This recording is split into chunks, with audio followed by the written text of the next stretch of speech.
जय श्री गणेश दोस्तों। हमारी आज की कहानी है डर। कहानी अच्छी लगे तो प्लीज चैनल को सब्सक्राइब कर लीजिएगा। अब शुरू करते हैं कहानी। संजना के आज घर न लौटने पर सास को बहुत चिंता होती है। रात के 9:30 बज चुके थे और लता जी की नजरें बार बार घड़ी की ओर जा रही थी। फिर जब वो अपने बेटे जीतू से पूछती है, क्यों बेटा, आज संजना क्यों लेट हो गई, जरा फोन तो लगा, संजना क्यों लेट हो रही है। तब जीतू कहता, माँ मैं भी परेशान हूँ, मैं उसे 2 बार फोन लगाकर देख चुका हूँ, उसका फोन बंद ही बता रहा है। फिर भी लता जी को चैन न पड़ती है, तो वो फिर से जीतू से कहती है, बेटा उसके ऑफिस में फोन लगाकर देखो तो सही, कहीं ओवर टाइम वर्क तो नहीं कर रही है, या कितनी देर पहले वो निकली है, कम से कम पता तो चले आखिर क्यों लेट है, क्या कारण है, कुछ पता चले तो चैन मिले। फिर बाद में फोन करने पर जीतू को पता चलता है कि वह ऑफिस से निकल चुकी है। फिर जीतू अपनी माँ को बताता है, माँ चिंता मत करो, वो निकल चुकी है, बस संजना आती ही होगी। थोड़ी ही देर में बेल बजती है, तब संजना आ जाती है। वह एकदम चुपचाप सी उदास होकर कमरे में चली जाती है। तब सास उसका चेहरा देखकर समझ जाती है कि संजना कितनी परेशान है। वह तो कभी नहीं इतनी परेशान नहीं होती है। उनके मन में आता है, आखिर आज इसे क्या हो गया है, क्यों चेहरा इतना उतरा हुआ है।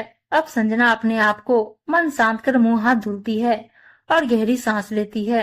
फिर चेहरा पोंछकर डाइनिंग टेबल पर खाने बैठ जाती है। तब लता जी पूछती है, बेटा संजना इतनी बुझी बुझी सी क्यों लग रही है, ऐसा आखिर क्या हो गया जो तू इतनी बुझी बुझी सी है, तुझे क्या परेशानी है, तू अपनी परेशानी हमें नहीं बताएगी तो किसे बताएगी।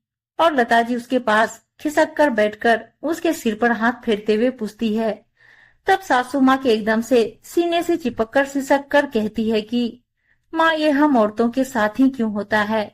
फिर चिंतित स्वर में लता जी पूछती है, बेटा ऐसा क्या हो गया, खुलकर बता, मन का बोझ हल्का हो जाएगा। तब वह बोलती, माँ आज एक गुंडे ने मेरा पीछा करने की कोशिश की, मैंने जैसे ही मुड़कर देखा तो वह रुक गया। उस समय मैं बहुत डर गई, पर मन में ये लग रहा था कि वह बहुत देर से पीछा कर रहा हो, और तब मैंने तेज कदमों से चलकर ऑटो की और डर के कारण अब जाकर घर पहुंच पाई हूँ। तब से लेकर अब तक मैं सहमी हुई हूँ, उसका चेहरा नहीं भूल पा रही हूँ। इतने में उसके पति जीतू ने कहा, संजना तुम चिंता मत करो, तुम्हें यदि चेहरा याद है तो हम स्केच बनवाकर पुलिस में रिपोर्ट कर देंगे। फिर लता जी ने भी कहा, हाँ बेटा तू चिंता मत कर, हम ऐसे गुंडे बदमाश को सजा दिलाकर रहेंगे। फिर अगले दिन सास ने वैसा ही संजना का उदास भरा चिंतित चेहरा देखा तो कहा, अरे संजना तू ऑफिस के लिए तैयार नहीं हुई।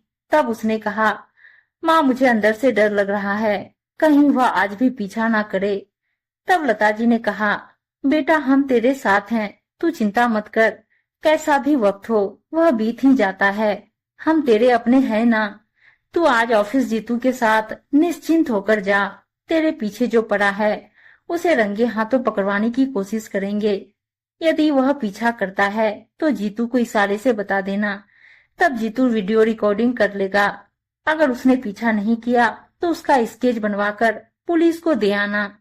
संजना तू कमजोर बनेगी तो कैसे चलेगा, उस गुंडे बदमाश के डर से कब तक तू घर में रहेगी, इस तरह उसकी हिम्मत तो और बढ़ जाएगी। तू ऐसे समय में कमजोर नहीं पड़ सकती है।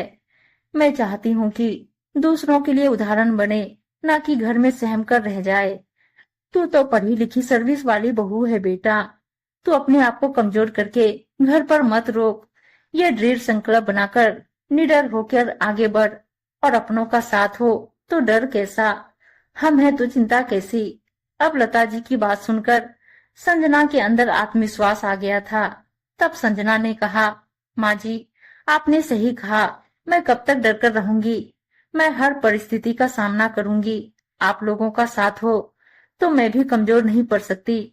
इस तरह जीतू ने भी उसका साथ देकर कहा, मैं भी तुम्हारे साथ हूँ, अगर रास्ते में वह पीछा करे तो तुम मुझे इशारे करके बता देना, और हम दोनों सावधान रहेंगे। और वह नहीं आया तो आज हम पहले स्केच बनवाकर पुलिस को देंगे, साथ ही रिपोर्ट भी लिखवा देंगे। फिर उसके बाद तुम्हें ऑफिस छोड़ दूंगा। साथ ही जब निकलने लगो तो तुम मुझे फोन करना, मैं तुम्हारे ऑफिस पहुंच जाऊंगा और मैं अपनी गाड़ी पर रहूंगा। तुम जैसे घर जाती हो तो वैसे ही जाना। तुम मुझे मैसेज करते रहना ताकि ऐसी परिस्थिति में तुम्हें डर न लगे, उसकी हिम्मत बढ़ ना पाए, तुम उससे निश्चिंत रह सको और तुम उससे फोन पर टच पर रहना।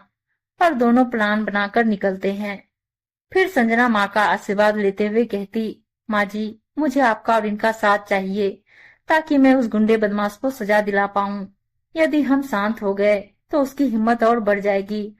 और फिर वह पति के साथ घर से निकलती है तो दोबारा पीछा करता हुआ कोई समझ न आया और वो दोनों उसका स्केच बनवाकर पुलिस में दे देते हैं और रिपोर्ट लिखवा देते हैं। अगले 3 दिन बाद पुलिस का फोन आता है। वो कहते हैं वो तो बड़ा शातिर चोर था, पर्स चुराने के चक्कर में था, इसकी तो बहुत दिनों से तलाश थी, आज वो तलाश आप लोगों के कारण पूरी हो गई। इस तरह उसके मन को सुकून मिलता है और 3 दिन तक वह स्वयं की सुरक्षा के साथ वह सावधानी से सचेत होकर निडरता से मुश्किल वक्त का सामना करती है और शातिर चोर पकड़ा जाता है और वह निश्चिंत होकर सास और पति के कारण ही राहत की सांस लेती है और अपनी मंजिल की ओर निडरता से बढ़ने लगती है ताकि और औरतों के लिए उदाहरण बन सके। दोस्तों, महिला सशक्तिकरण की बात करना आसान है, पर मुश्किल हालात का सामना करके आगे बढ़ना हम सबके लिए बहुत बड़ी बात होती है। यह महिला सशक्तिकरण का हथियार अगर सही समय पर सही परिस्थिति पर लागू करे तो कोई मुश्किलें आ ही नहीं सकती है और घर के लोगों का साथ हो तो सोने पर सुहागा हो जाता है। हम सोचते हैं सर्विस करने वाली महिला स्वतंत्र होती है, सुपर वुमन होती है, पर ऐसा नहीं होता है। उनके भी दायरे होते हैं। वह घर परिवार को लेकर जिम्मेदारी से आगे बढ़ती है। दोस्तों, ये कहानी कैसी लगी? कृपया अपने सुझाव और प्रतिक्रिया अवश्य दें। धन्यवाद दोस्तों।